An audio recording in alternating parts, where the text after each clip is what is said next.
I'm Lisa Follett, IBCLC with Rumina Lactation. Today I'm going to teach you how to make a supplemental nursing system. This allows you to supplement your baby at the breast. It will help to reduce the risk of your baby becoming frustrated at the breast if you have a low milk supply or if they're having difficulty transferring milk.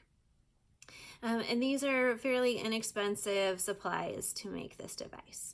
So first of all, you will need a baby bottle, and you could also use an open cup for this. I like to use a bottle just because it reduces spilling. And then you will need a 5 French feeding tube.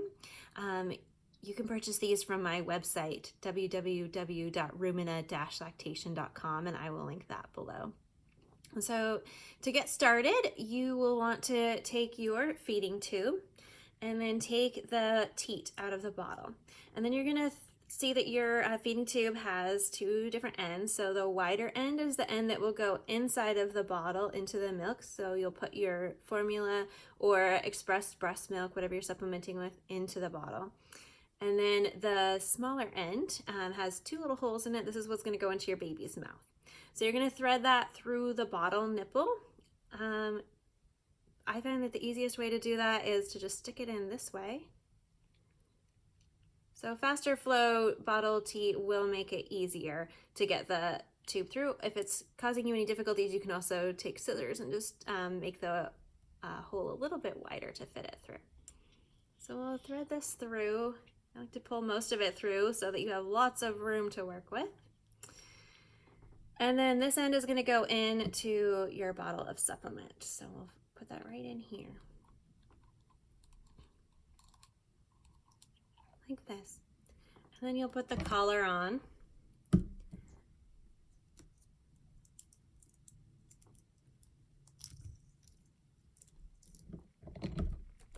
And then screw it onto your bottle.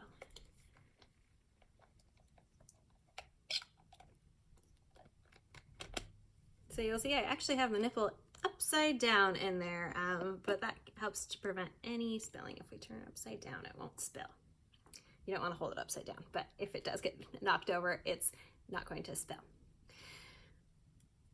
So then when your baby is ready to nurse, I recommend that you, if your baby is happy nursing, that you allow them to nurse first until you notice that your milk flow has slowed.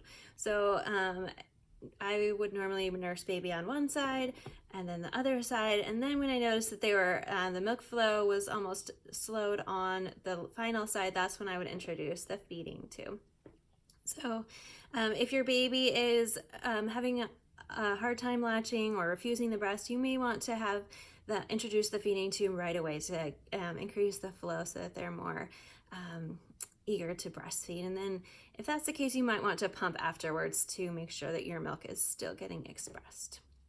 And so you will want your feeding tube to be going just beyond the nipple. You can either place your tube first or you can do it after baby has already latched on. So the tip should come just beyond the tip of the nipple, and you can tape it on if you'd like to. Some people find it easier to use some paper tape to hold the tube in place. Make sure if you're putting tape on that you're going well beyond the area that the baby will be latching onto so that they're not latching onto the tape. And then it should be inserted just into the corner of your baby's mouth. So you could have it in place and then latch baby, or you can latch baby on first and then feed the tube in through the corner of the baby's mouth. So these 5 French feeding tubes are quite inexpensive, but they are a little bit firmer than say a Medela or a Lactate SNS device. So that does make it easier to get it into the baby's mouth because it's firmer, but you also don't want it to irritate their mouth. So aim for getting it into the corner of their mouth. You'll know that it's working because you'll see the milk or formula shoot through the tube, and then you'll observe them swallowing. So if you have any questions or if you want to order supplies, you can find my information on my website, rumina-lactation.com, and good luck to you.